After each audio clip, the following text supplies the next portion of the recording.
Hi, Gary here. Are we there yet? Comes from the back seat from our children as they're joyfully awaiting to get to this place. It's going to be just wonderful. You know, there's here and there. And when we look at these two, are we not on a journey right now from where we are to there? I guess we are. And we're not getting too philosophical, but I want to really take some time to go through these two specific states of being or states of mind that we have. So first, let's start with some past, present, and future.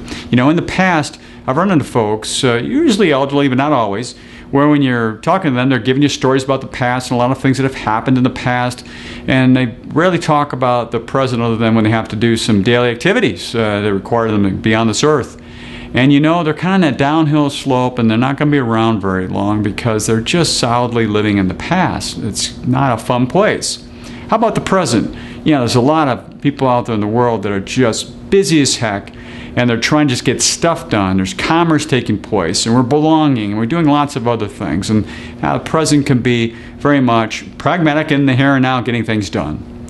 And then there's the future. Somewhat like the past, we can make up everything we want, you know, but there's Gandhi's freeing India, and John F. Kennedy's moonshot, and Martin Luther King's, you know, I've got a dream. You know, so those are kinds of things we know that if we place them into our conscious, our state of being, and put them solidly here, something wonderful can happen. And I want to really focus on maybe changing your mindset, that making the definition of there really being here, and combining the two into one, and always being in a there state. I know this is a tough one, again, getting a little philosophical about it, but I'm going to give you some examples. You know, there was Viktor Frankl wrote in 1946, Man's Search for Meaning. And in there he talked about, you knew when a particular prisoner was going to not make it is when they stopped sharing their food. You know, very shortly thereafter, they would die. They would disconnect from everybody, and they would just basically die. And what they were solidly in the here. They had no future there. On the other hand, I have a client's father who died last year, Harold, at the age of 105. Now, he went in for elective hip surgery at 103 because he still wanted to be able to walk and to drive his car, although he stopped driving about that time. But he passed his driver's license at 102. And he used to go to the library and he would read to children. Everybody knew him at the library. He really got people focused on where they were going in life. He was solidly in the there all the time. I also think of, Elon Musk. Now, you may not know him, but if you recall, you probably have used or heard about a couple things with him. Number one, he's had $4 billion companies, which is phenomenal. So he's had SpaceX, PayPal, Solar City, and Tesla. You know the car, Tesla out there. So Elon's the kind of guy that puts himself out in the there all the time. And he just has a lot of passion about that future. And he's disrupted 4 industries with 4 different companies. It's really phenomenal when you think about that. So back to the here and there. You know, what's it got to do with financial and estate planning? A heck of a lot.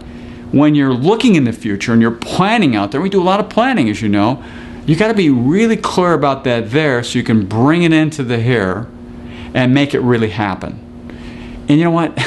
The taxes, the investments, the money, the risk, the insurance, all that stuff kind of comes along for the ride if you're really clear about the there, and then you take it into the here. And quite frankly, when you've got a powerful there, your here is a lot better. I mean, it's just the way it works. And it just makes sense to try to delve and put these two together as one. So I want to give credit to business strategist and coach Dan Sullivan, who introduced this concept to me, probably about 6 months ago. Been working on it for a while, and I realized the most successful people I've run into in life and all I've read about really very good about taking their there and bringing it into here and living this on a daily basis and really making it very powerful every day. And they really have a real passion and purpose for it. And I find those people with a really strong purpose and a really strong why just kind of do this on a natural basis, and it works really well when we work with clients and others that are doing it that way. I took over writing this Observer from Ed Coyle, about 15 years ago. Ed recently passed away, and he was a great mentor, really a second father to me. And he really got me to understand how the power of ideas and how these things can really play in our lives to make very successful outcomes. And I give him a lot of credit for that and many other things that he's done for me, and he'll be sadly missed.